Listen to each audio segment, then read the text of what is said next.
back to another episode of the Kevin Medall Show.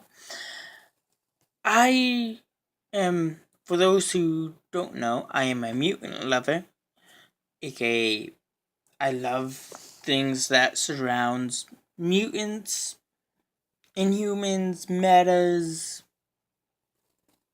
Pretty much, I love people with supernatural abilities and stuff like that.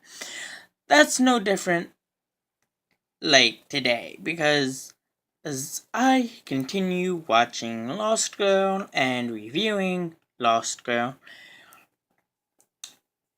I fall in love with mutants more and more through this show. So,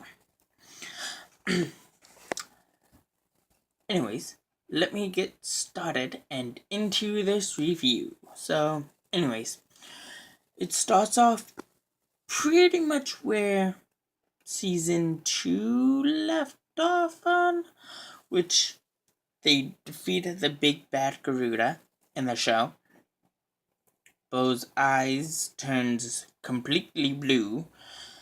Then, a few weeks later, I guess, in season 3, she purposely commits Bay crimes, I guess,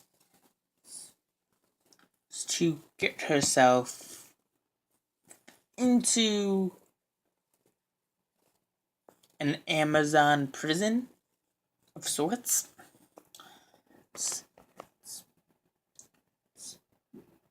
And then cut to some time.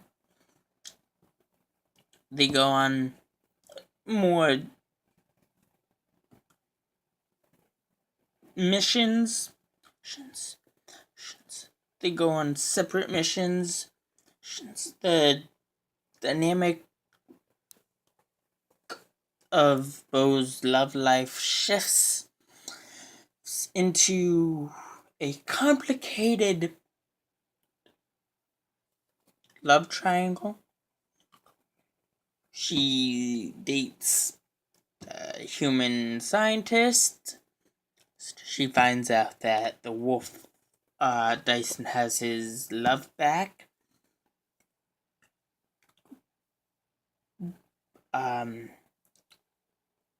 Kenzie and the siren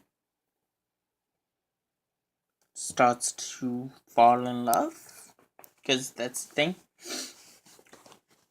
which has been done before. Humans falling in love with mutants, which could make their offsprings half mutants, but then again, they will still be considered mutants no matter what. So, and that eventually leads into season 4. Bo gets tested to be worthy, which has been done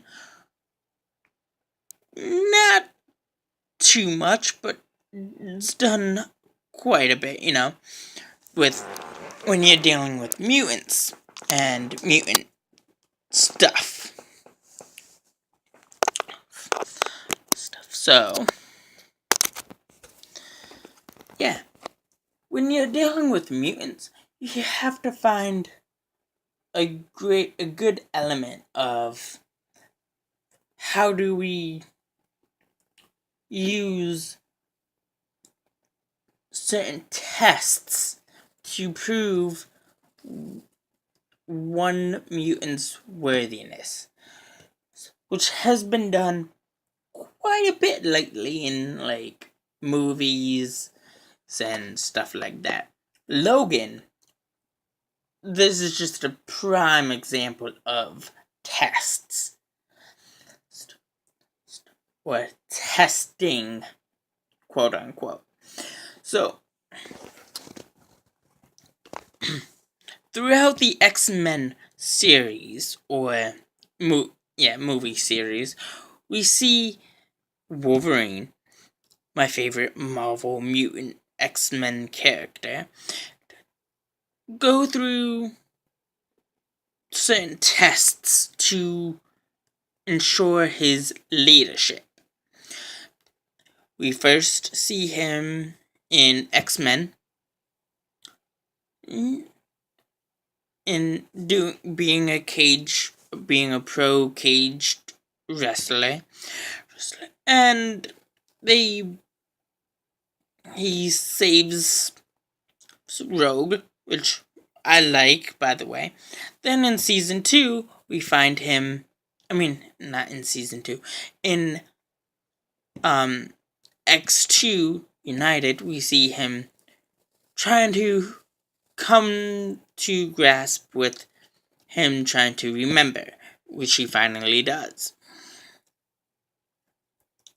And then in part 3, we get to him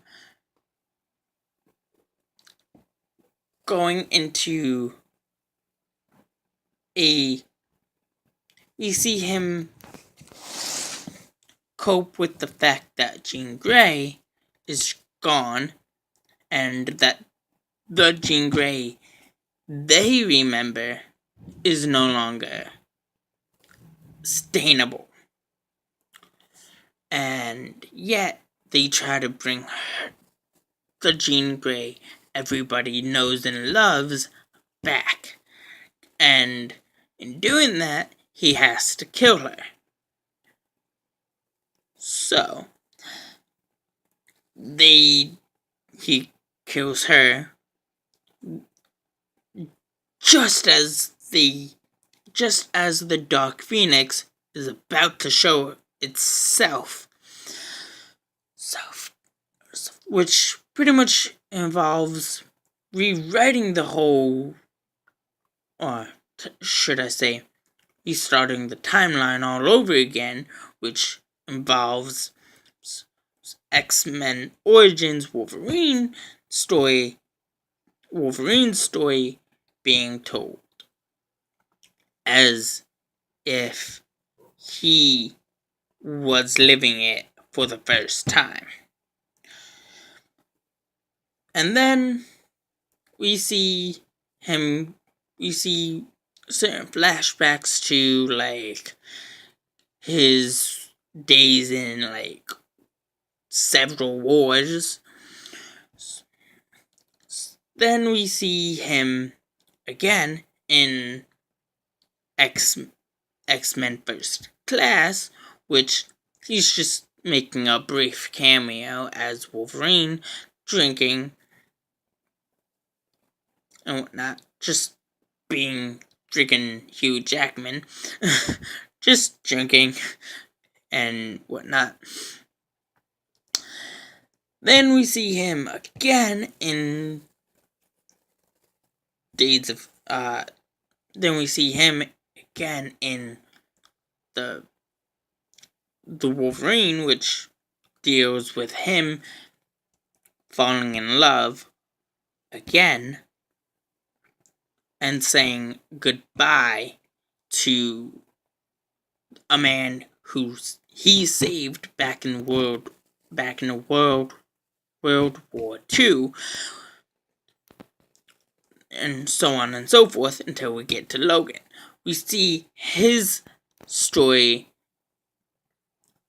being tested time and time again, which this is no different. When you're dealing with different kinds of mutants, you have to tell a good test story. Now this is far different. Now this is more dealing with worthiness. This season had more of worthiness and acceptance and try not to be afraid. Season 4, however, deals with sacrifice and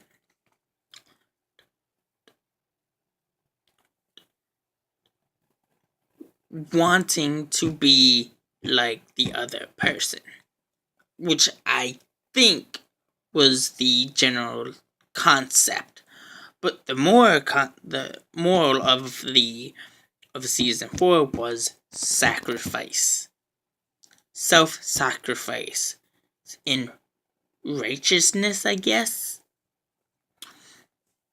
See, when you tell a sacrifice story, you have to make sure it's real and believable. You can't just rush into it.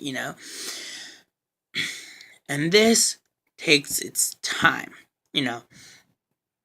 They go on more missions. Hale dies in season 4. Kenzie gets temporary mutant-like abilities, which makes her a temporary mutant of sorts. And Bo gets kidnapped. They go into Dyson's mind, saving Dyson.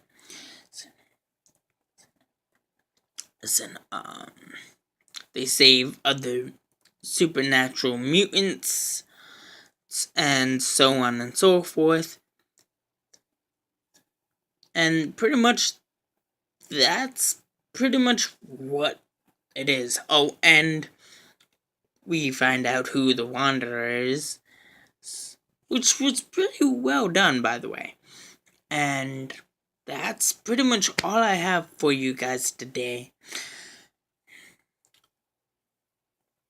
Happy New Year's to you guys. And study up on your mutant, kind, I guess. Have a good day.